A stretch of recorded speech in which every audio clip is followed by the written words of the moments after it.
There certainly is a place for therapeutic work, depending upon the person's history, particularly the people who had traumatic childhoods. People know whether they had severe trauma or normal trauma. The normal trauma folks, I'm certainly an advocate of therapy, but what I'm talking about is doing personal work in a spiritual way, of really looking at our behavior. Like the main instruction I give to folks after Kensho is watch your life for incongruities. The main example I give, you go into a restaurant, the waitress or waiter gives you a water glass, there's lipstick on it. Do you simply ask for a new glass, or do you lose it? Do you start screaming? And if you're overreacting someplace, that's telling us there's some big trigger.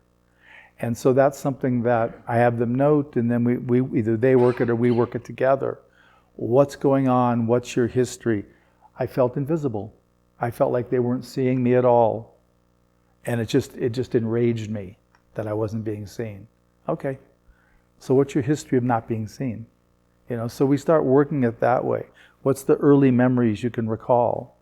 And we start checking and working them, and we're trying to update them with the understanding of Kensho compared to the belief of the child, which is usually where these things get started for most of us. And so that begins to sort of heal. And the fascinating thing is it actually ends up healing or begins to heal that chain of behavior. So say that the person feels invisible a lot, that's their trigger. That chain begins to improve because of improving the one memory or making it accurate. And what that means is part of our identity is composed of our history. And if our history begins changing, our identity to ourselves begins changing. So this is part of the maturing that happens after Kensho. And this is what my next book is about, is working with this kind of material and working with things like anger and tracing it back to anger is a faux substitute for strength, for the strength of the absolute. But we can learn how to work with that anger, tracing it back and making contact with the authentic strength, activating it in a sense in our consciousness. So then that becomes a possibility.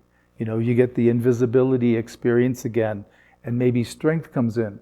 Excuse me, this glass has lipstick. Can I get a new one? So things change, and that's where doing it again and again and again over years, there really begins to be this development, and really people begin to be more authentic in expressing their understanding, their realization.